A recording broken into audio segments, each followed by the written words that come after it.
Bom dia, Naila. Bom dia, Tudo bem?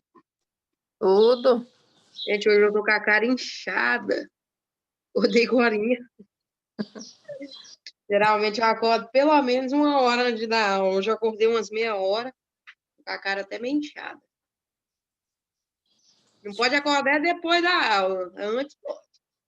É. Senão, que se eu acordo depois da aula, quem gosta é vocês. Uhum.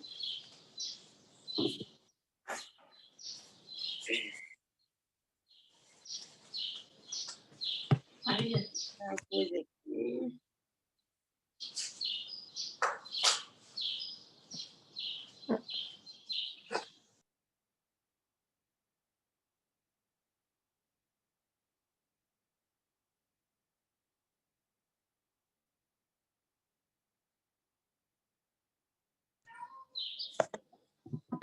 Eu acho que vai ser só eu e você hoje, porque ninguém visualizou mensagem, deve estar todo mundo no 55º sono. Mas vamos lá então, né? Resolver nossas vidas químicas. E antes de começar, Nara, eu queria convidar você para fechar o olho para a gente fazer uma oração rápida, só para a gente agradecer a Deus mesmo. Então, feche seu olho aí. Senhor, nós estamos aqui, meu Pai, mais uma vez reunidas, para mais uma aula, em mais um dia, meu Pai. Nós queremos te agradecer por esse dia, por essa oportunidade que o Senhor nos deu de levantar da cama, de respirar. E aí eu sei, meu Pai, que se nós estamos de pé, porque o Senhor tem cuidado, o Senhor tem livrado nós de todo mal. Então nós queremos te agradecer e pedir para que o Senhor continue conosco, nos protegendo, nos livrando, nos guardando de todo mal. É o que nós te pedimos. Livra as nossas casas, as nossas famílias, as nossas vidas. Esteja conosco, meu Pai. Em nome de Jesus. Amém. Vamos lá então, né, Naira? Hoje é química. Deixa eu compartilhar minha tela com você aqui.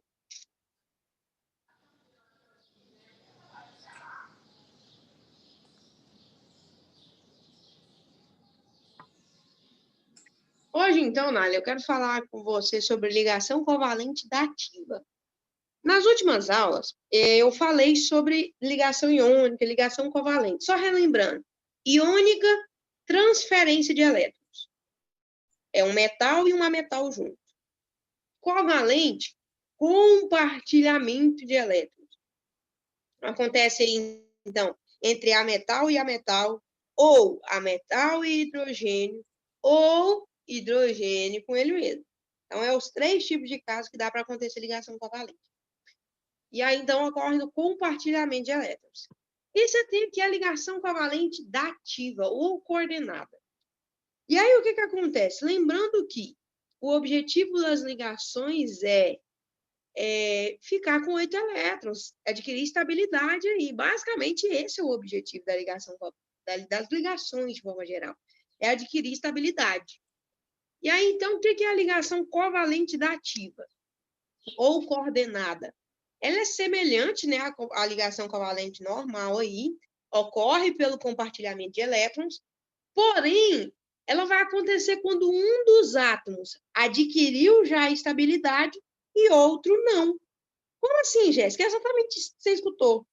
Um dos átomos já está estável e tem um da ligação que ainda não está. Como que funciona isso, então? Vou mostrar aqui para você um exemplo. Esse exemplo aqui é o mais, é o que mais se mostra nesse tipo de ligação, porque ela não ocorre em muito composto. Ela é um pouco mais exclusiva. Mas vamos lá entender o que está acontecendo. Se a gente for olhar esses 2 elementos aqui, o S e o O da direita, os 2 já estão estáveis. Quer ver? Olha aqui o oxigênio aqui, o da direita. Está com 1, 2, 3, 4, 5, 6, com mais os 2 aqui que está compartilhando, 8. O enxofre, 1, 2, 3, 4, 5, 6, com mais os 2 aqui, ó, 8. Agora, olha lá o oxigênio de baixo. 1, 2, 3, 4, 5, 6. Tá vendo que o oxigênio de baixo não está estável? O oxigênio de baixo só está com 6. E aí, o que eu faço? Aí é onde acontece aí a ligação covalente dativa. Tá vendo esse parzinho de elétrons aqui que é do enxofre?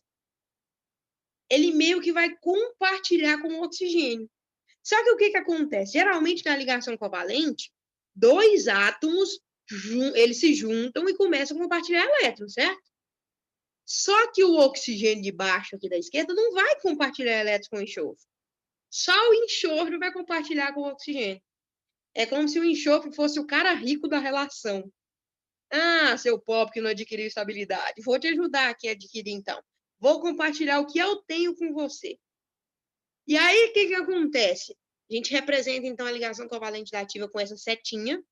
E aí, esse oxigênio lá que está no enxofre é de quem? É do enxofre ou do oxigênio? É dos dois. Então, ele fica circulando. Uma hora do enxofre, outra hora do oxigênio, uma hora do enxofre, outra hora do oxigênio.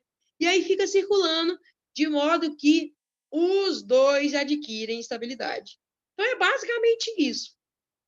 A diferença é que, na ligação covalente normal, quando eu tenho compartilhamento, é de dois átomos. Os dois compartilham seus elétrons. No caso da dativa ou coordenada, não. Um átomo só já está estável, e aí ele vai ajudar o outro lá que não está. Ele compartilha o par de elétrons dele com o outro. Então, se a gente for olhar, esse oxigênio aqui de baixo não compartilha par de elétrons. Ele não compartilha.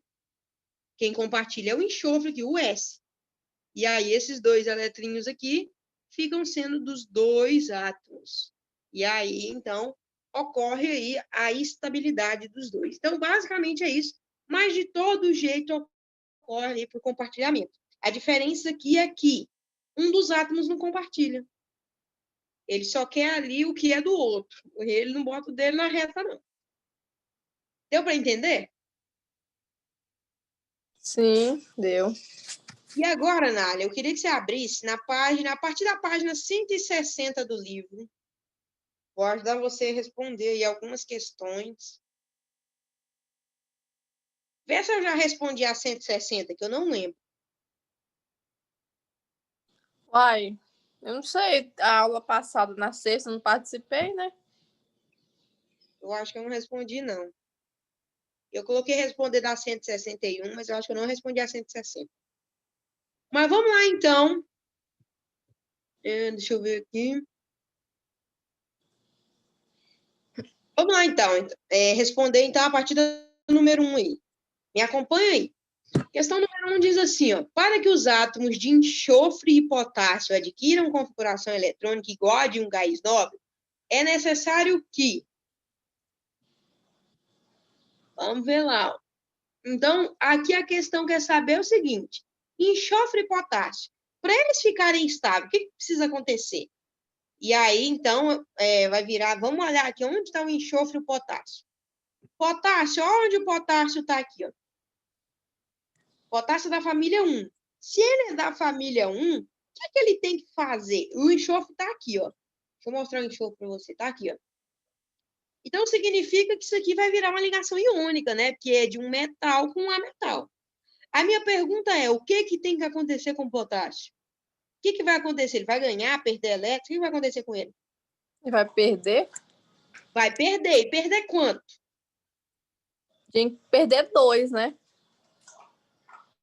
Não, ele é da família 1, Tá. ele só tem um para perder. Ele deveria perder 2 para atender o outro, né? Mas ele não vai. Ele só tem um. No caso, vai ter que ser 2 potássios para atender o enxofre. Então, o potássio vai ter que perder seu elétron. E o enxofre aqui, o que vai ter que acontecer com ele? Ele é da família 6 aqui, ó. Deixa eu descer. O que ele vai... O enxofre vai ter... Hã? Ele vai ficar estável. Sim, mas ele vai ter que ganhar ou perder? E quanto? Vai ter que ganhar 2. Vai ter que ganhar 2. Então, vamos voltar lá nas alternativas. Então, ó, então, para que os átomos de enxofre adquiram distribuição eletrônica e configuração eletrônica igual a de um gás nobre, é necessário que, a letra E, né? O enxofre receba 2 elétrons, foi o que a gente viu. O enxofre é o da ponta de cal, é o S. E aí, e que o potássio ceda um elétron. Então, basicamente isso. E aí, a gente sabe que, por exemplo, então, vai precisar lá de 2 potássios, porque um só não vai atender o enxofre, né? Porque se o enxofre precisa de 2 E o potássio só dá conta de um, né? Então, letra E. Vou aumentar esse zoom aqui.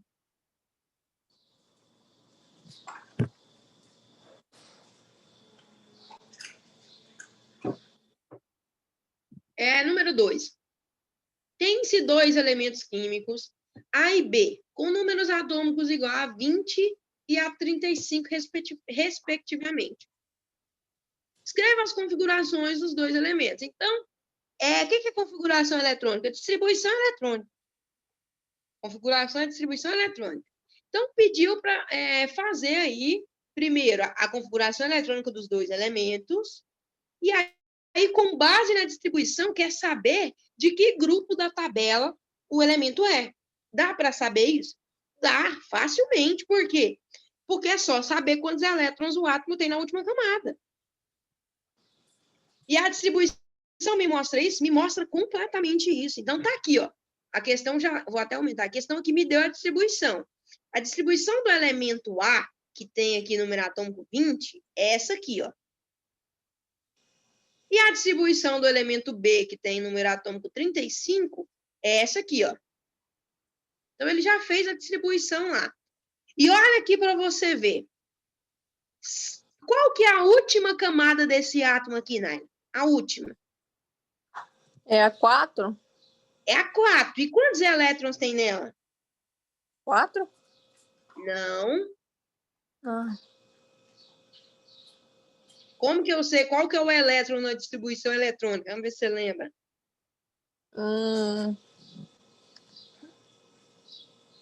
Eu lembro mais não. É o numerinho aqui de cima, ó. Esses números de cima aqui são os eletrinhos. Então, por exemplo, se ele tem número atômico 20, o que você tem que fazer? Você tem que pegar... Então, ele tem 20 elétrons, né? E aí, você tem que distribuir até dar 20. Você conta os números aqui de cima. Se você for olhar, ó. 2, com 2, 4. Com 6, 10. 12, 18, 20. E aí, então, a última camada dele é a 4. E quantos elétrons, então, ele tem nessa última camada? 2.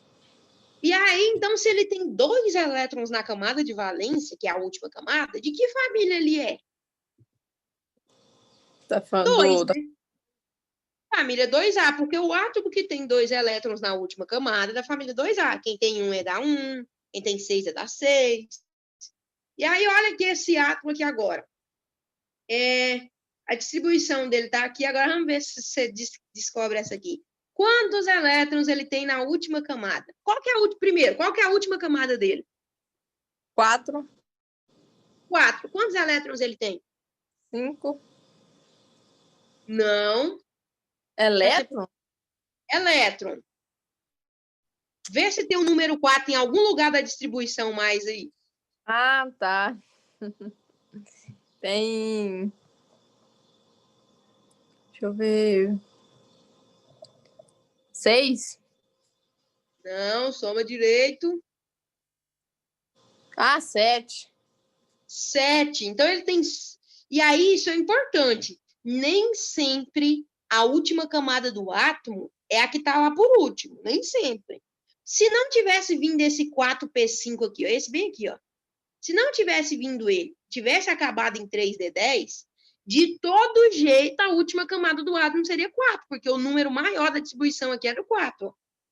Tá bom? Então, toma cuidado. A última distribuiçãozinha ali é o subnível mais energético, lembra? Mas nem sempre é a camada de valência, nem sempre. Mas no caso aqui é. Então, tem 7 elétrons. Então, de que família é? Família 7. Família 7A, aí não tá aí, né? E aí, beleza, então. Qual será a forma do composto formado entre os elementos A e B? Ó, então vamos lá entender, né? Que tipo de ligação existe entre A e B? Se um é da família 2, vamos responder a ligação primeiro. Se um é da família 2 e o outro é da família 7, que tipo de ligação eu tenho? Iônica? Iônica. Então, escreve aí, o tipo de ligação é iônica. Na número 1. Na número 1, na número 2B. Na B. Ele está perguntando lá, ó, que tipo de ligação existirá entre B, A e B, né? Uhum. Então, vai ser iônica. Aí, a segunda coisa que ele está pedindo, a questão está pedindo, qual será a fórmula do composto? Deixa eu montar uma fórmula aqui com você. Ó, a gente sabe que o elemento A é da família 2. Se ele é da família 2, o que vai tender a acontecer com ele? Ele vai dar Quantos elétrons ele vai dar? 2. 2. Ele é da família 2, então eu posso escrever a carguinha dele aqui, ó. Então, a carga dele vai ser 2 mais. Por que a carga dele vai ser 2 mais? Porque ele tende a dar 2 elétrons. E o elemento B lá, ó, ele é da família 7. Ele vai tender a fazer o quê? Receber. Quantos elétrons? 1. 1. Então, a carga dele vai ser menos 1. Por quê? Porque ele vai receber esse elétron que é negativo. Então, as cargas dele é essa. Lembra que eu falei para vocês? Você quer descobrir uma fórmula iônica, o que você faz? Troca as cargas. Então, aqui é do 1, aqui vai vir aqui para baixo, então fica A1, né, que é A. E o B vai ser quanto? O B vai ser 2. E aí, aquela mesma ideia, pensa aqui, ó, aquela mesma ideia. Se o elemento é da família 2 e o outro é da família 7, eu vou precisar de quantos ali da 7 para atender? 1. Não. Ó, o elemento da família 2 tem 2 elétrons para dar. E o da família 7? Então, eu vou precisar de quantos da família 7 aqui? Para receber esses 2 elétrons? Vou falar 2. 2. Vou precisar de 2 átomos dele, né? É aquela mesma ideia do potássio e do enxofre. O enxofre precisava de 2. Então, eu vou precisar de 2 potássio. Então, aqui vai ser como? Vai ser um elemento só A para 2 B. Por quê? Porque o elemento A tende a dar 2 elétrons. E o B, como só tende a receber 1, eu vou precisar de 2 B, então. É isso que a gente faz para descobrir a fórmula iônica, então. Primeiro você monta a carga e depois você cruza. Então, o 1 aqui do B vai lá para o A. E o 2 do A vai lá para o B. Entendeu essa ideia? Uhum. E aí, então, como que fica, então? Deixa eu voltar ali no livro. Então, como que fica, então, a fórmula? AB2. Por que AB2? Porque você precisa de um A só e 2 B. Entendeu? Entendi. Então, toda vez que você for montar aí fórmula iônica, é desse jeito. Você pega ali, ó. E, às vezes, você não precisa nem cruzar as cargas. Às vezes, se você pensar um pouquinho, você dá conta, né? Então, por exemplo, o negócio é porque cruzar a carga é mais fácil. Você não erra nunca. Por exemplo, você, o elemento é da família 1A. Então, ele vai tender a dar 1. Se ele vai ligar com um lá da família 6, então eu vou precisar de 2 da família 1A para atender o da família 6. É basicamente isso aí. Dá para pensar, dá só para pensar, mas dá também para fazer aquele negócio lá de cruzar a carga. Deixa eu ver essa questão aqui. Analisa as seguintes afirmações. Os cátions dos metais alcalinos, a resposta certa aqui, o que está certo é só a 2 e a 3 aí. Então, a afirmação 2 e 3. Vamos ler a 2 e a 3, né? Os cátions de metais alcalinos terrosos e alumínio têm configuração eletrônica estável. Sim. Por quê? Porque o cátion é uma espécie que perde elétrons.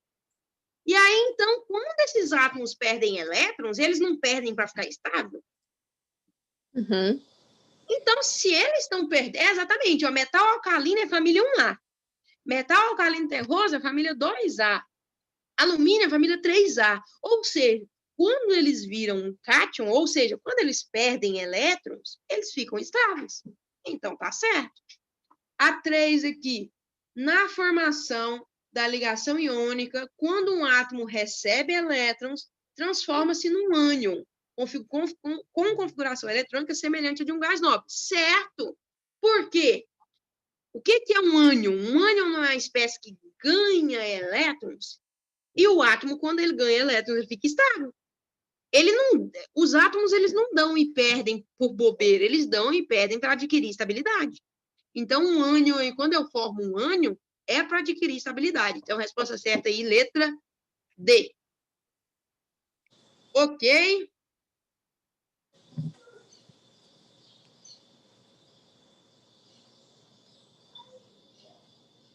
Vamos lá, então. Você observou que o cloreto de sódio é sólido e a água, o cloreto de sódio, é o sal de cozinha. Sal de cozinha. E água, quando estão separados, não conduzem eletricidade. Por que, quando são misturados, conduzem corrente elétrica? E eu vou até te dar uma curiosidade.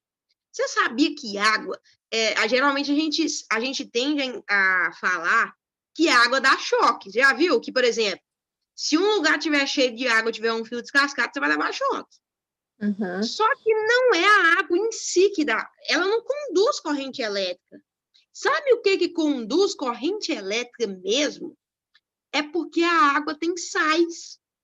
A água tem um monte de minerais dentro dela. Não é à toa que, por exemplo, a água é chamada de água mineral. Toda a água, até a água sua da torneira, tem um monte de mineral. Lá dentro você tem ferro, você tem sódio, você tem cálcio, você tem não sei o quê, você tem não sei o quê. E aí, o que acontece? Quando eu pego essas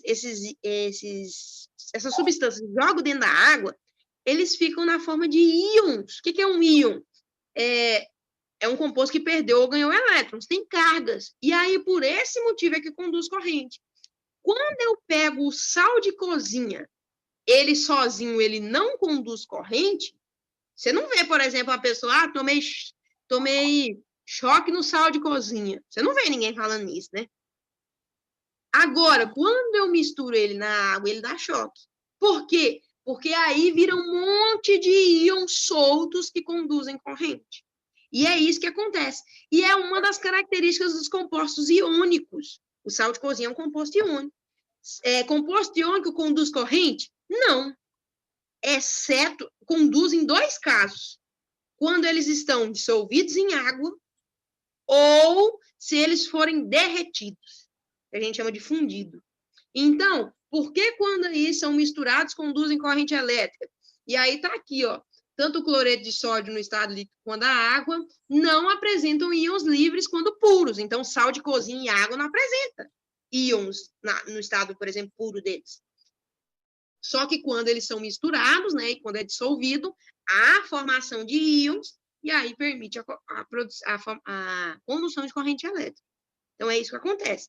Então, água por si só não dá choque, água por si só. É igual o sal por si só, não dá choque também.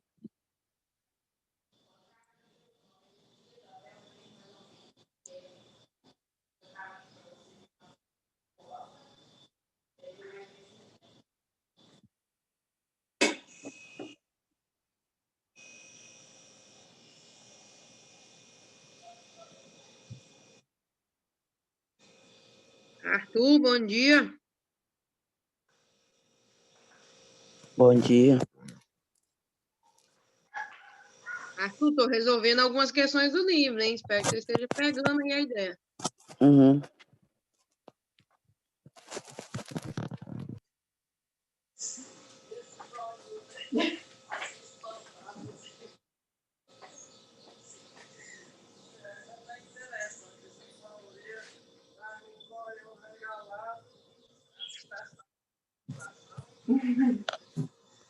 Entendeu aí, Naila? Uhum, entendi. E não sai por aí falando assim, não. Ah, gente, pode enfiar um fio descascado na água que não dá choque. Ela, do jeito que sai da torneira, dá. Porque tem íons dentro dela, tem um monte de sais minerais dentro dela.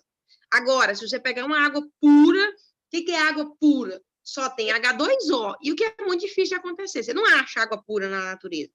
Você vai achar uma água pura no laboratório de química, que eles tiram todos os minerais. Água pura é aquela água destilada, né? A água destilada, é que eu tiro todos os minerais dela, tudo, fica só H2O lá dentro. E aí, sim, ela não conduz corrente elétrica, não. Ela conduz por conta aí dos minerais que está dissolvido nela. Mas não vai botar um fio na tomada. Gente, eu fico até com medo de falar essas coisas, porque é o menino, vou fazer uma experiência aqui então, vou enfiar Eu não pode nem falar esses trem para menino novo, né? Ele pega um trem, enfia na tomada, enfia na água e morre lá. Culpa do professor de ciência. Deus me livre. Aí, vamos lá, gente. Questão número 5, aí, página 161. Frutas cristalizadas são preparadas aí com o uso de óxido de cálcio, conhecido como cal viva ou cal virgem. Sabendo que esse óxido é formado pelos elementos cálcio e oxigênio, responda ao que se pede. Qual o tipo de ligação estabelecida entre os respectivos elementos? Gente, vamos ver aqui aonde está o cálcio e o oxigênio. O cálcio está aqui, ó. Família 2A. E o oxigênio está lá do outro lado, ó. Família 6A. Que tipo de ligação eu tenho? Iônica.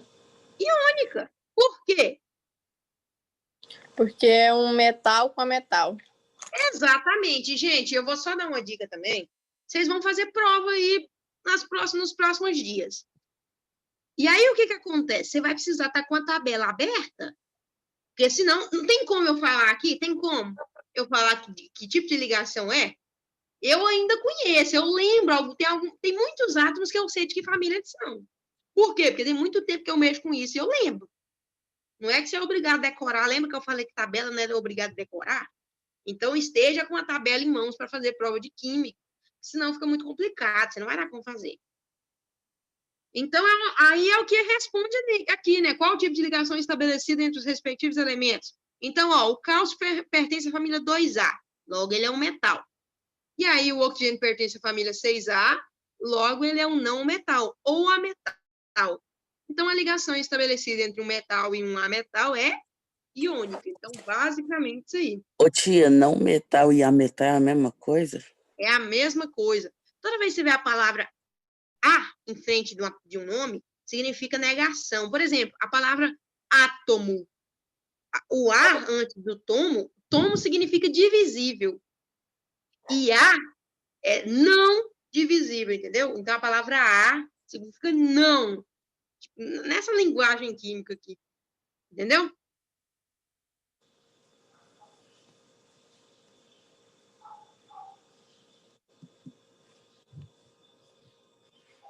E a letra B aqui, ó, mostre a fórmula obtida pela combinação. Vamos montar ela aqui devagarzinho aqui, então. Ó, o cálcio, é cálcio e oxigênio. Cálcio é da família 2. Qual que vai ser a carga dele, gente? 2. 2 mais, porque ele vai tender a dar. E o oxigênio aqui, ó. O oxigênio, deixa eu voltar lá, né? O oxigênio é da família 6. Se ele é da família 6, qual que vai ser a carga dele? 6? Não. Os 1, menos 2. Menos 2. Por quê?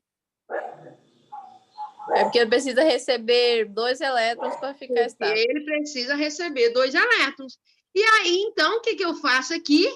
Cruzo cargas. Então, vai ficar Ca2, O2. Mas aqui, como é 2 e 2, eu posso chamar isso aqui assim também, ó. CaO. Por quê? Porque eu não preciso de um cálcio para um oxigênio. Eu preciso de um cálcio para um oxigênio. Se um tende a dar 2 e o outro tende a receber 2, pode ficar CaO, que é o óxido de cálcio aqui. Vamos ver lá no livro para vocês verem. É o que o livro fez aqui, ó. Fica Ca2O2. Mas, se você tem 2 números iguais, você pode dividir por 2 e ficar só um, né? Então, fica CaO. A fórmula aí.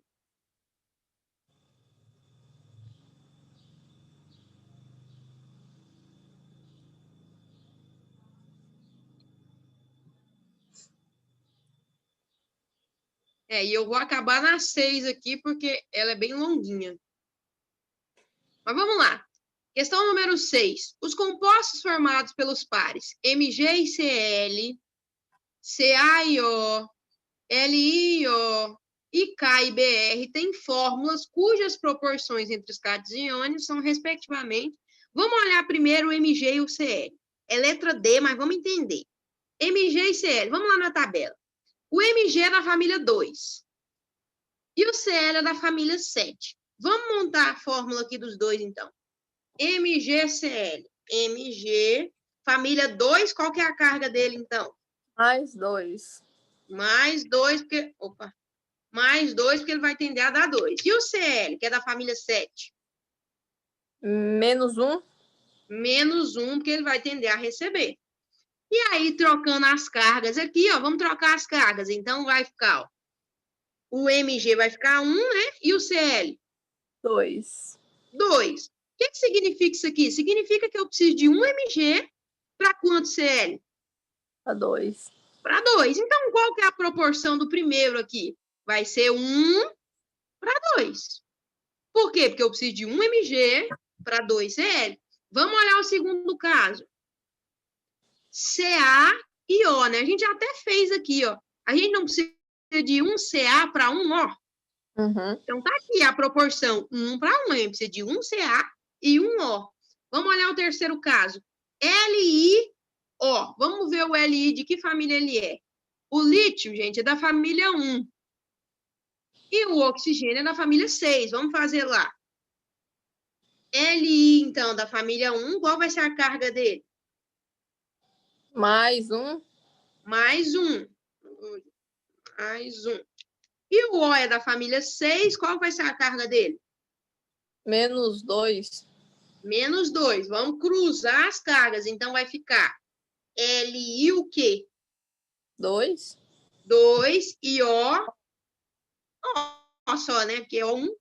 Então, a proporção aqui são de 2 lítios, então, para 1 oxigênio. Então, a resposta lá, vamos continuar lá, né? Então, 2 lítios para 1 oxigênio.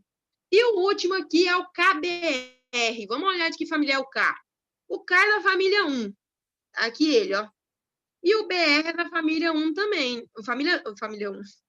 O BR é da família 7. Então, se o K tende a dar 1 e o BR tende a receber 1, eu só preciso de 1K e 1 BR. Então, a proporção aqui é 1 para 1. Então, resposta certa aí, letra D. Deixa eu ver se dá para responder a 7. Vamos lá, então, né? Compostos iônicos são aqueles, a última agora, acho que vai dar para responder a 8 também. Compostos iônicos são aqueles que apresentam ligação iônica. A ligação iônica é a ligação entre os íons positivos e negativos. É entre um metal e uma metal, né, gente? É um que dá, o outro que recebe. Unidos por força de atração eletrostática. O que é força de atração eletrostática? Gente, o que acontece?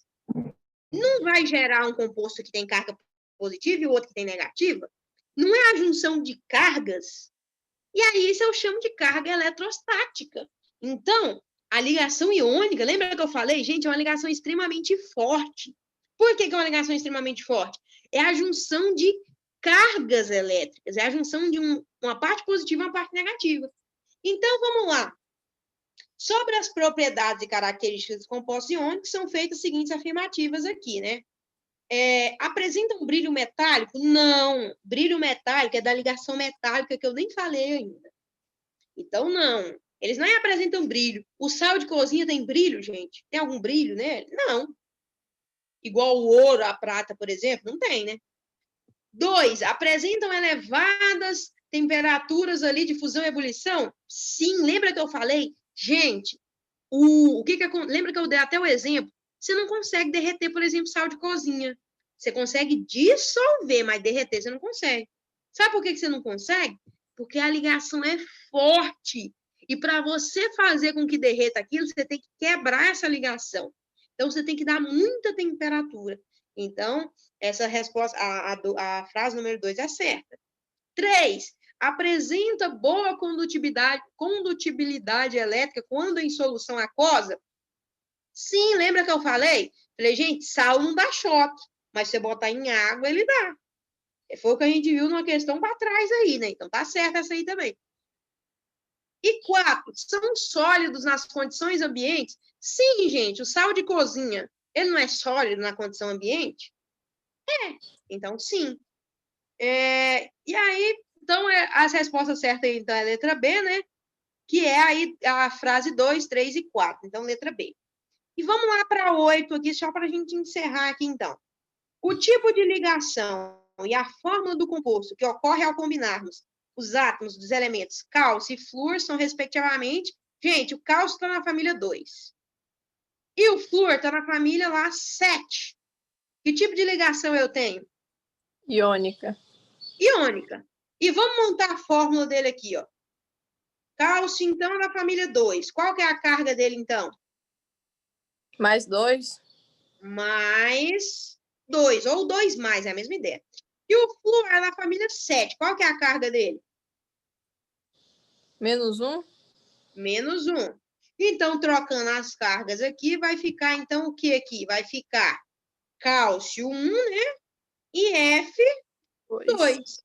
Então, a resposta certa aí, letra B. B. Então, o tipo de ligação que eu tenho é iônica e a fórmula aí, CaF2. E é isso aí, então. E a gente respondeu aí, gente, a gente respondeu 3 páginas? 2 páginas só é muita coisa, né? Muita questão. A gente respondeu aí 8 questões. E é isso aí, gente. Quem não estava aqui perdeu, vai ter que fazer sozinho agora. E eu espero que o povo que está aqui não decola. Deixa eles sofrerem. Então, coloca o nome de vocês aí no bate-papo e até agorinha na aula de biologia.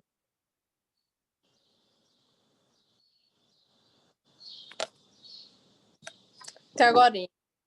É.